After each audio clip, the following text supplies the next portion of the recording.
तब तक इंटेंसिटी नहीं हो सकती। आप बस चाहते रह जाएंगे कि तेजी आए, आएगी नहीं।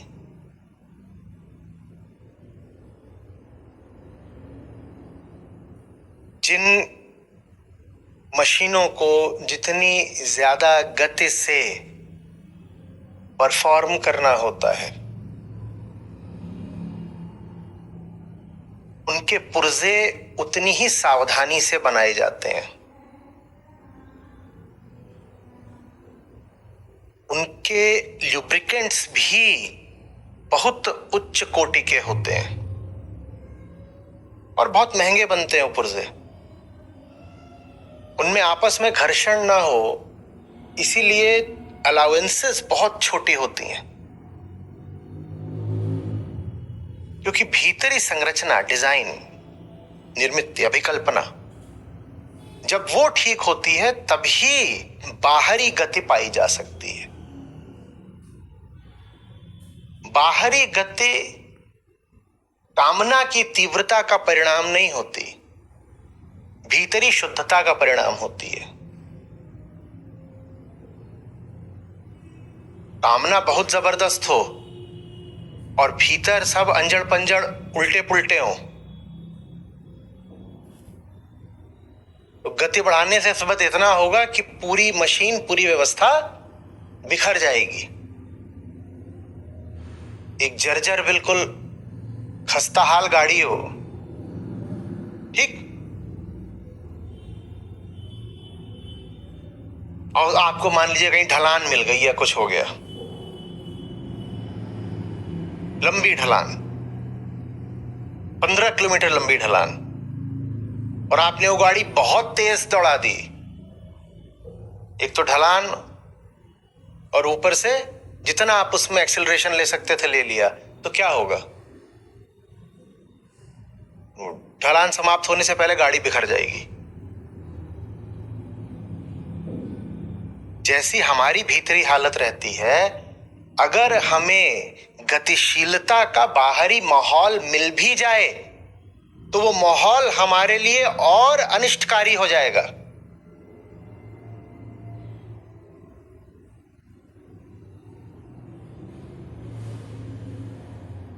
गड़बड़ आदमी, जिसके पास, अब सबको चाहिए होता है कि हमारे पास पैसा हो, ताकत हो, पर गड़बड़ आदमी जो भीतर से अभी इस लायक ही नहीं है कि पैसे को और ताकत को संभाल सके, उसकी जिंदगी में अगर पैसा आ जाए, ताकत आ जाए, बहुत संभावना है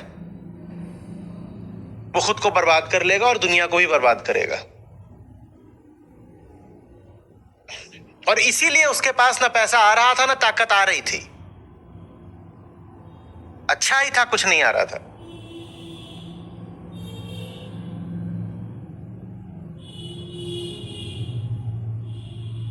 बहुत सारे कारक होते हैं, बाहरी तरक्की के भी बहुत सारे होते हैं, पर मैं एक मोटे तौर पे आपसे कहूं तो जिन देशों में आप पैसा ज्यादा पाएंगे, उन देशों में आप शिक्षा भी ज्यादा पाएंगे।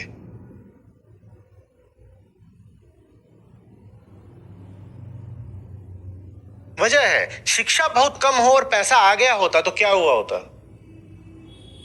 बर्बादी ही हुई होती। और मैं इसको बहुत सिंपलिस्टिक तरीके से रख रहा हूं, बहुत सारे फैक्टर्स होते हैं, पर यह एक प्रमुख कारक है। 1990 तक भारत और चीन की प्रति व्यक्ति आय बिल्कुल एक जैसी थी। 1990 तक भारत और चीन की साक्षरता दर भी एक जैसी थी।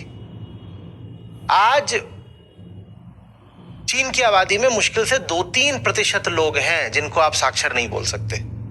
वो भी बहुत पुराने, बहुत बूढ़े, पिछली पीढ़ी के, जो बिल्कुल रह ही गए और जिनको पढ़ाया नहीं जा सकता क्योंकि बहुत बूढ़े हो चुके हैं। नहीं तो वहां सब साक्षर हो गए। हम 80% भी नहीं है। और यही वजह है कि 1990 तक भारत की और चीन की जो प्रति व्यक्ति आय है वो भी एक जैसे होती थी, क्योंकि साक्षरता दर एक जैसी होती थी। आप जितना उनसे साक्षरता में पिछड़े, उतने प्रति व्यक्ति आय में पिछड़े। उनकी प्रति व्यक्ति आय आपसे आज 5 गुनी है।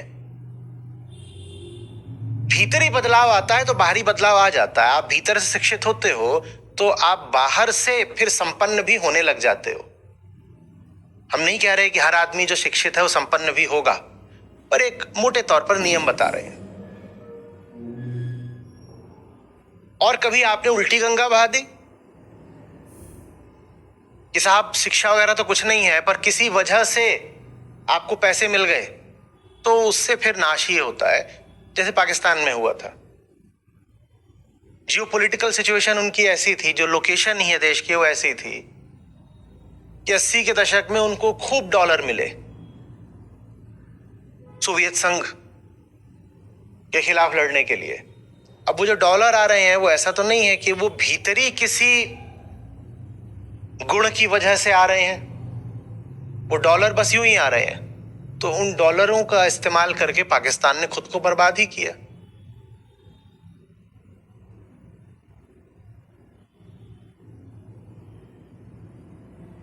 जो हमारी गहनतम कामना है उसके मार्ग में स्वयं हम ही खड़े होते हैं, कोई और नहीं। और आप अपने साथ बड़ा अन्याय करते हैं जब आप अपने दुख, अपनी हार, अपनी पीड़ा का सही विश्लेषण न करके दूसरों के विरोध और अपने समर्थन में खड़े हो जाते हैं। मैं दूसरे से हारा, अगर आप दूसरे से हारे हो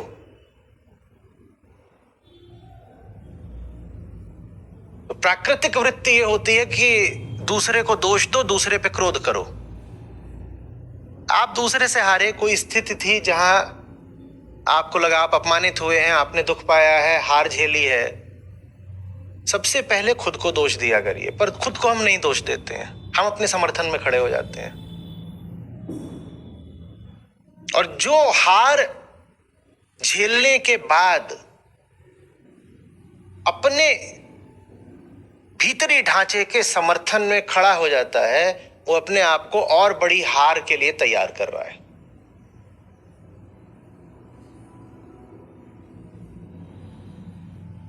भीतर से वैसे ही रहूंगा जैसा हूं, लेकिन दुनिया में सिकंदर हो जाऊंगा, यही भरम है।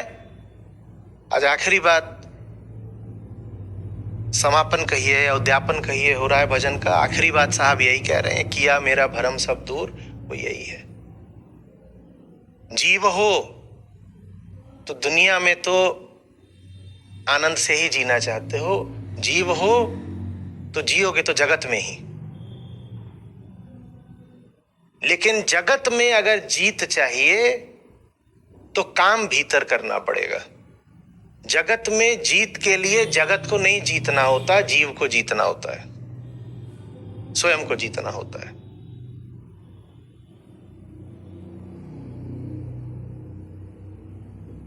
और बात साफ है, जगत में अगर हार मिली है, बाहर अगर हार मिली है, तो कारण सदा भीतरी होंगे।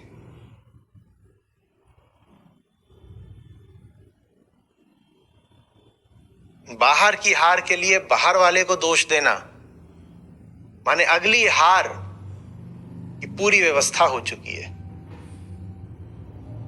हम नहीं कह रहे कि बाहर वाला मासूम है और वो तो आपके समर्थन में खड़ा था, नहीं, बिल्कुल नहीं। हम भूलेंगे नहीं, हम पत्थर ऊपर को फेंक रहे हैं, हवा विरोध में खड़ी है। पर हवा यदि कागज के लिए है तो पत्थर के लिए भी है। पत्थर को क्यों नहीं रोक पाई, या पत्थर को उतना ज्यादा क्यों नहीं रोक पाई? रोकती वो पत्थर को भी है, कुछ हद तक वो पत्थर की ऊंचाई भी रोक लेती है। तो बहुत सबूत और तर्क लेकर मत आ जाइएगा कि नहीं देखिए आपने बाहर वालों को तो बिल्कुल ग्रीन चिट दे दी, जैसे कि बाहर वाले तो निर्दोष हैं, बाहर वाले नहीं देखिए साजिश करते हैं, बाहर वाले ऐसा करते हैं वैसा करते हैं। हाँ है हवा, और हवा विरोध करती है, एयर फ्रिक्शन रेजिस्टेंस होता है। पर अगर कागज के लिए होता है तो पत्थर के लिए भी होता है। पत्थर कैसे उठ गया और कागज कैसे यहीं तक आकर के पट से गिर गया? जिन परिस्थितियों की दुहाई दे रहे हो, हवाला दे रहे हो कि ये परिस्थितियां इतनी प्रतिकूल थी कि हम जीवन में नहीं कुछ कर पाए, वो परिस्थितियां कि तुम्हारे लिए प्रतिकूल थी? 100 और भी तो थे, बिल्कुल प्रतिकूल थी, पर जितनी तुम्हारे लिए प्रतिकूल थी उतनी ही औरों के लिए भी थी। स्थितियों की प्रतिकूलता की बात बस तुम इसलिए करते हो ताकि उसकी बात ना करनी पड़े जिसकी बात की जानी चाहिए। इसकी बात की जानी चाहिए, कागज बेचारे की चौड़ कम हो जाएगी। और देखो, जितनी उसकी चौड़ कम होती जाएगी उतनी उसकी ऊंचाई बढ़ती जाएगी। पहले उसको आप ऐसे एक तह मोड़ दीजिए, फिर 2 तह कर दीजिए। जितनी आप उसकी तहें करते जाएंगे उतनी उसकी ऊंचाई बढ़ती जाएगी। उसको आप पूरा ही गला दीजिए, पूरा गला दीजिए पानी में, और उसके बाद उसको बिल्कुल दबा करके, कंप्रेस करके सुखा दीजिए, वो एक ठोस गोली बन जाए। तो अब तो वो पत्थर का मुकाबला भी कर सकता है। पर बाहर अगर फतह चाहिए तो भीतर उसको पूरी तरह ही टूटना पड़ा, गलना पड़ा। अध्यात्म में विगलन इसलिए इतना महत्वपूर्ण शब्द है।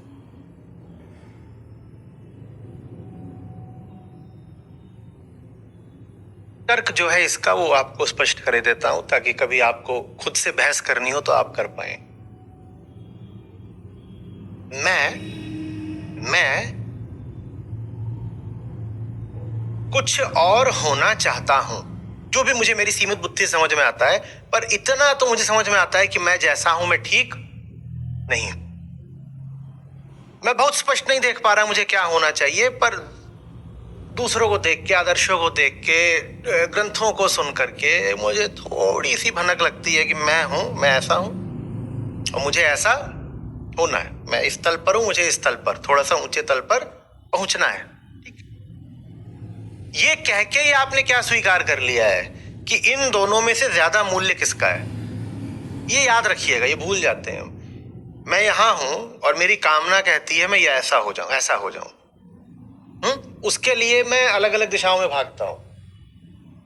उसके लिए मैं कभी बाजार की ओर भी जा सकता हूं, कभी मंदिर की ओर भी जा सकता हूं, कभी पपीता की ओर जा सकता हूं, और उसी के लिए मैं कभी भी गीता की ओर भी आ सकता हूं। पर बात तो यही है कि मैं जैसा हूं मैं उससे संतुष्ट नहीं हूं। तो मुझे यहां होना, अब यहां होना है तो आपने खुद ही मान लिया है ना कि आप जैसे हो उससे बेहतर ये जगह है। अगर ये बेहतर ना होती तो, ये बेहतर ना होती तो आप ऐसा होना ही नहीं चाहते, होना ही नहीं चाहते। अच्छा ठीक, तो ये ऐसा होना है। अब अगर यहां होने की शर्त ये है, मांग ये है कि आप जैसे हो ऐसा रहे, खुद को बचाए बचाए आप यहां नहीं पहुंच सकते।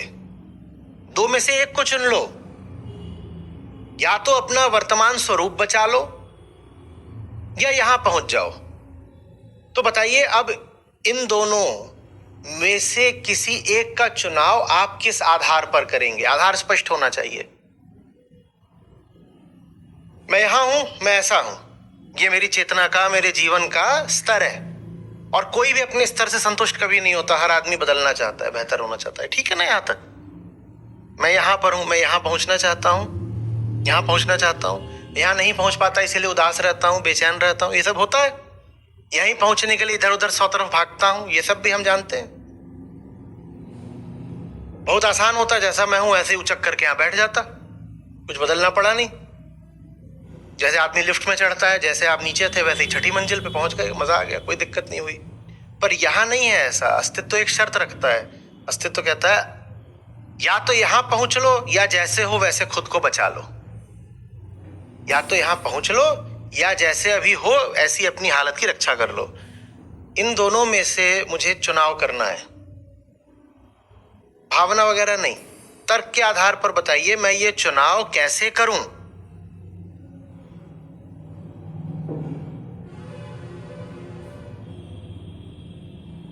प्रकृति क्या बोलती है? प्रकृति का काम होता है सेल्फ प्रिजर्वेशन, आत्मरक्षण या आत्म संरक्षण। उसका पहला प्रिंसिपल होता है अहंकार का, क्या? खुद को तो बचाना है। तो क्या बोलेगा? भाई देखो, यहां भी तो अपने लिए पहुंचना था। अगर हम ही वो नहीं रहे जो हम हैं, तो यहां पहुंच के क्या करेंगे? तो यहां तो पहुंचना है, पर हम जैसे हैं वैसा बने बने वहां पहुंचना है। ये प्रकृति का तर्क है। अब चेतना का क्या तर्क होगा, ये बताइए। चेतना का क्या तर्क होगा? अगर मुझे इसमें और इसमें चुनना है तो चुन तो मैं पहले ही चुका हूं। अगर ये जगह श्रेष्ठ ना होती तो मैं यहां पहुंचना क्यों चाहता? और अगर ये जगह इस जगह से श्रेष्ठ है तो मैं इसको बचाऊं या इसको पाऊं? नहीं नहीं, ये इतनी भी श्रेष्ठ नहीं, यार इतनी श्रेष्ठ नहीं है, तो उठना क्यों चाहते हो? पड़े रहो। उठने की चाहत किसकी है? तुम्हारी। किसी ने आकर के ज्ञान नहीं दिया है कि उठो। तुम खुद ही कुल बुलाते रहते हो कि जिंदगी बेहतर होनी चाहिए, ये बदले वो बदले, ऐसा वैसा चाहते हो ना। तो ये फैसला तो तुमने खुद ही करा है कि इस तल से ये इस तल बेहतर है। जब तुम ही नहीं फैसला करा है कि इस तल से बेहतर है ये तल, तो फिर इस तल को पाने के लिए तुम इसको छोड़ने को क्यों नहीं तैयार हो? बाहरी दबाव नहीं है, तुम्हारा अपना फैसला है। तुम ही ने कहा कि ये तल इससे बेहतर है। अगर बेहतर है तो उसको पाने के लिए नीचे वाले को छोड़ दोगे, तो सौदा मुनाफे का है ना, मुनाफे का। पर जब तक छोड़ने वगैरह की बात नहीं आती है, जब तक तर्क बुद्धि चल लेती है, तब तक तुम्हें साफ दिख लेता है कि यहां से यहां जाना है, बढ़िया है। पर जैसे ही वो कीमत चुकाने का क्षण आता है, वैसे ही एक प्राकृतिक तुरंत रिफ्लेक्स उठता है, प्रतिक्रिया, प्रतिरोध, जो कहता है अरे पर पहली चीज तो ये कि खुद को बचाना है ना। नहीं, अगर ये पहली चीज होती कि खुद को बचाना है, तो बचे हुए तो तुम हो ही। अगर यही सबसे बड़ी बात होती कि खुद को बचा के रखना है, तो तुम इतने बेचैन क्यों होते? खुद को बचा के रखना ही इतनी बड़ी अगर बात है, तो क्यों जा रहे हो तुम? कि कोई जा रहा है कि मुझे नौकरी बेहतर मिलनी चाहिए, कोई कह रहा है कि जगह बेहतर होनी चाहिए, घर बदलूंगा, कोई कपड़े बदलना चाहता है, कोई बाल कटाना चाहता है, कोई वजन बढ़ाना चाहता है, कोई वजन कम करना चाहता है, कोई कह रहा है मुझे ये सीखना है, वो सीखना है। अगर तुम जैसे उससे संतुष्ट होते तो दिन भर तुम में इतनी छटपटाहट क्यों होती? माने तुम जैसे हो उसमें कुछ, और ये किसी बाहर के स्रोत से तुम पर नहीं थोपा जा रहा। ये तुम खुद मानते हो कि तुम जैसे हो उसमें बहुत गड़बड़ है। मानते तो हैं बड़ी गड़बड़ है, लेकिन जब वो गड़बड़ ठीक करने का समय आता है तो हम कहते हैं गड़बड़। ये आंतरिक बेईमानी हमें खा जाती है, ये खा जाती है।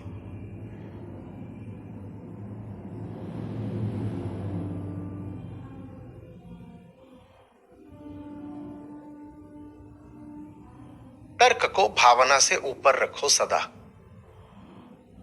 नहीं तो जानवर बने रहोगे।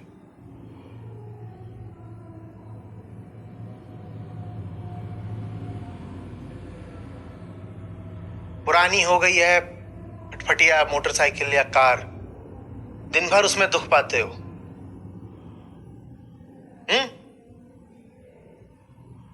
स्टीयरिंग हाथ में आ जाता है, कभी गेट निकल के गिर जाता है, कुछ भी हो जाता है, छत उड़ गई, 100 तरह की। लेकिन उसके साथ बड़ी गुलाबी यादें जुड़ी हुई हैं, 45 साल की, 45 साल पुरानी है सर। तो बहुत दुख पाते हो, बहुत लतियाए जाते हो। उसके मारे पुलिस केस हुए हैं कई बार, गाड़ी जब्त हो गई है, अस्पताल तो जाना ही पड़ा है, उसका तो कोई मुआवजा भरना पड़ा है, सब। और जब ये सब कुछ होता है तो तर्क साफ होता है कि 100 बार सबूत आ रहे हैं कि इस गाड़ी को विदा करो, और उस क्षण में बिल्कुल तुम्हें स्पष्ट दिखाई देता है कि इसको विदा कर देना चाहिए। विदा करने के लिए किसी को बोल भी देते हो, किसी साइट पर जाकर लिख दिया कि गाड़ी बेचनी है, तो खरीदने के लिए बहुत आ जाते हैं कबाड़ी वगैरह, या कि किसी ब्रोकर को बोल दिया तो ब्रोकर ने किसी को भेज दिया कि साइकिल पे आ गया कबाड़ी गाड़ी लेने के लिए।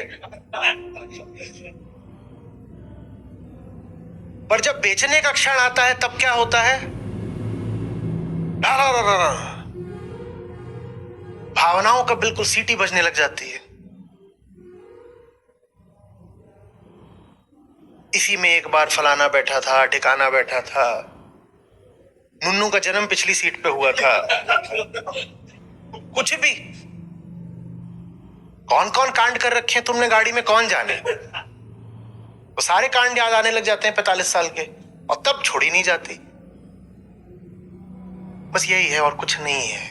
कोई बहुत बड़ी मिस्ट्री नहीं है हमारे दुख के पीछे, यही है। आपके दुख का स्रोत क्या है, आपसे ज्यादा कौन परिचित है उससे, और आप जानते हैं भली बातें। पर जब क्षण आता है आगे बढ़ने का, ऊंचा उठने का, उस क्षण में आप अपने तार खोलते ही नहीं।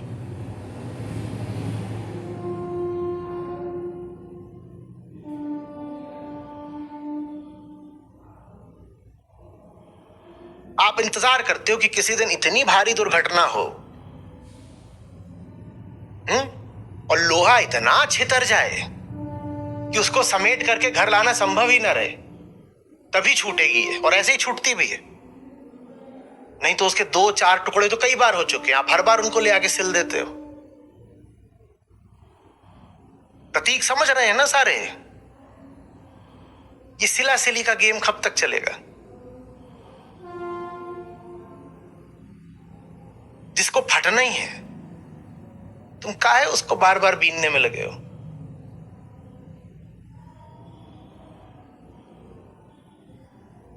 अनंत समय कि लाते रहोगे बार